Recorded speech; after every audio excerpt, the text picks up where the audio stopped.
OC8 is like a billion times harder than all of the others put together because it's basically like a drowning simulation. You have 20 minutes that you're going to be underwater, where probably about half of that you're going to be without air, where you go in the water and you have your tanks on, you got your weight belt on, and you crawl to the middle of the pool where there's a lane marker in the middle of the pool in the ground.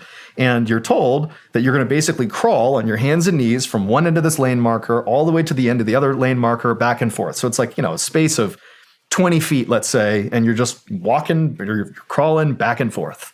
And you can't really do anything except crawl around. And then at some point, your instructors come down. There's two of them that work together, and they start just with you, ripping off your mouthpiece, tying knots in your hoses, and ripping your weight belt off. And anytime you get attacked by your instructor, you can't do anything. You fail the test if you react to your instructor. All you do is fetal position and wait, and you just hope you got enough air to do it.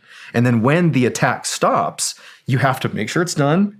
And then you follow this procedure, which is the same every single time. You have to show your instructors that no matter how stressed you are, you can follow this procedure until you can't anymore. And I can even still do it now. It's like the first thing you do is, you secure your air source. If you can't, now I can't, so I'm f***ing it up. But it's like you reach back, you turn your air on all the way, quarter turn back, trace to your J valve, flip the J valve up, go to your straps, trace your straps, make sure there's 2 inches here, go down, trace here, here, here. There's all these things you check. And a lot of it is like procedural, like make sure your strap's not twisted and, make sure your hoses are good. But you have to follow it in a very particular order. And if anything is missed, even if it's like your strap was twisted and you didn't find that and you didn't fix it, even though it wouldn't have saved your life, that counts as a hit. And too many hits, you fail the test. Mm-hmm. And so without air.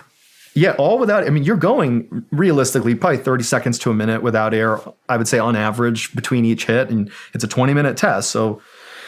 But I was so bad at this. I was so bad at pool comp. And it's from panicking. That's why. The pure and simple. I got underwater. I know the procedures. I can do them on land. Easy as pie. Like the easiest thing in the world. You memorize it. It's the same procedures, no matter how extreme your problem is. Even if they've like ripped your hoses out, the thing you've been taught to do, if you follow it, will eventually reach that point and it will fix the problem you have. It works every time, and I can do it. But put me underwater when I'm stressed out underwater and I forget everything.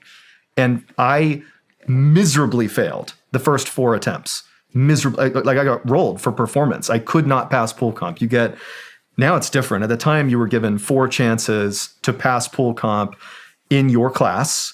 And so it's like you have 2 attempts on one day and that's on a Friday. And then you have the weekend to practice.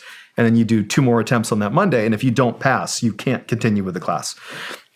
And so I failed the first 2 like instantly. I go down, I'm crawling, they hit me, and I'm to the surface. And they're like, and the thing is you're breathing compressed air, and you're only at 9 feet of seawater or of water, but there's a risk of arterial gas embolism and AGE. I think that's what it is. Although it remains to be seen if it can actually happen in 9 feet of water.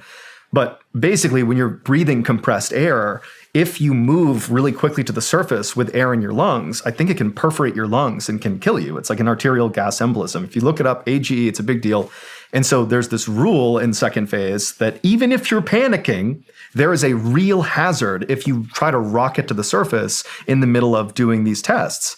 And I rocketed to the surface to the point where they're holding me underwater to get me from not going too quick to the surface. And I'm fighting to get to the surface like 1 second into the test. And they film these tests. And so afterwards, I'm sitting in the classroom reviewing the footage with my classmates. Like, all right, Alan, your turn. Oh, Jesus, dude, you are not looking good down there. So it went horrible the first 2 attempts, and it went so badly that weekend was horrible. I'm thinking to myself, like, I wasn't even close. I instantly panicked. Like, I can't do this. I can't do this. That's what I felt like. And I think I was just very demoralized. I really had convinced myself that this isn't for me. I cannot do this test. Not the SEALs, but this test in particular. Mm-hmm. And sure enough, Monday rolled around, and I had like the worst attitude. It was like, I'm probably going to fail. And what do you think happened? I failed the test.